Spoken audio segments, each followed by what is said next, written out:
সালামু আলাইকুম। Breaking news. মাত্র কিছুক্ষণ আগে আমি যখন নিউজটি করছি, সম্ভবত আধা ঘন্টা আগে গাজীপুরে ঘটে গেছে আরেক নির্মম ঘটনা।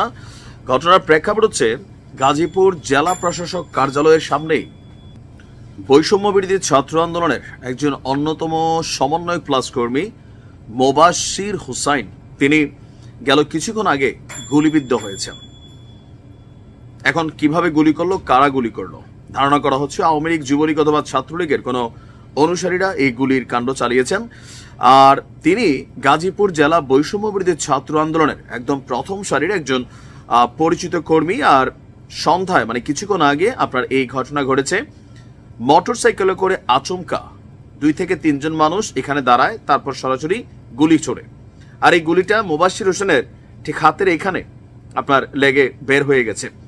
ঘটনার পরপরই আপনার স্বাভাবিকভাবে ওই এলাকায় এই মুহূর্তে চাঞ্চল্যকর একটা অবস্থান তৈরি হয়েছে। মোবাশ্বির হোসেন তিনি গণমাধ্যমকে বলছেন যে গাজীপুরে আজকে তাদের যে প্রতিবাদ এবং বিক্ষোভ কর্মসূচি ছিল, সেই বিক্ষোভ কর্মসূচির সমাপ্তের পর তারা আহত ছাত্রদের দেখতে যাওয়ার প্রস্তুতি নিচ্ছিলেন। অল্পের জন্য যেখানে সার্জিস এবং হাসনাত সম্ভবত তারাই টার্গেট ছিল, তারা কিন্তু হাসপাতালে গেছেন যারা আহত হয়েছে তাদেরকে দেখার জন্য, বৈষম্য বিরোধী ছাত্র আন্দোলনের যারা আহত হয়েছেন। তো সার্জিস এবং হাসনাত যাওয়ার পর তাদের আরেকটা টিম বৈষম্য বিরোধী ছাত্র আন্দোলনের যারা কর্মী সমর্থক আছেন তারা যাওয়ার প্রস্তুতি নিচ্ছিলেন। ওই প্রস্তুতির প্রাককালে এসে এই গুলি ছোড়া হয়েছে। মোবাশ্বির হোসেনের বক্তব্য, তিনি সহ তার সতীর্থরা গাজীপুর জেলা প্রশাসকের কার্যালয়ের সামনে অবস্থানরত অবস্থায় হঠাৎ করেই একটা মোটরসাইকেল আসলো, তারপর গুলির ঘটনা ঘটে গেল। তো তিনি এখন হাসপাতালে যান নাই। তার বক্তব্য হচ্ছে যে ব্যক্তিগতভাবে এখন তিনি নিরাপত্তাহীনতায় ভুগছেন। গাজীপুরের পুলিশ সুপারকে তিনি এই বিষয়ে অবহিত করছেন। পুলিশ এলে তাজউদ্দিন আহমেদ মেডিকেল কলেজে তিনি চিকিৎসা নিতে যাবেন। এখন আজকে অপারেশন ডেভিল হান্ট নামক যেই কর্মসূচি ঘোষণা করা হয়েছে, মাত্র কিছুক্ষণ পরেই আপনার এই ঘটনাটা ঘটে গেল। এখন এই ঘটনা কারা ঘটিয়েছে এটা কিন্তু চেনার সুযোগ ছিল না, কারণ যারাই এই ঘটনা ঘটিয়েছে মাথাতে হেলমেট পরিহিত ছিল, যার কারণে তাদেরকে আইডেন্টিফাই করা যায়নি। ঘটনা ঘটাইয়া ঘটনাস্থল থেকে তারা ত্যাগ করে চলে গেছেন। আর ঘটনার আকস্মিকতা এখানে তাদেরকে যে আটকাবে অথবা কোনো কিছু করবে সেটারও কিন্তু সুযোগ হয়নি।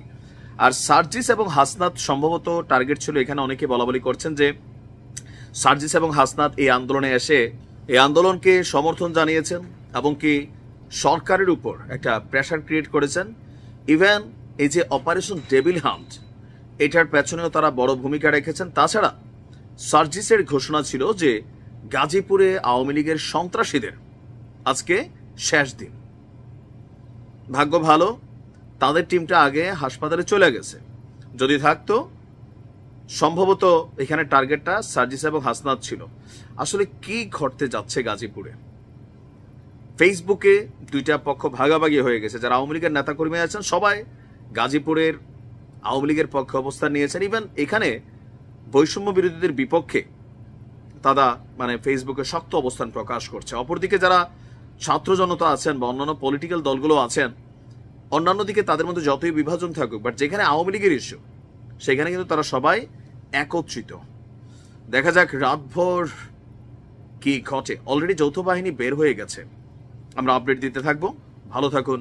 আসসালামু আলাইকুম।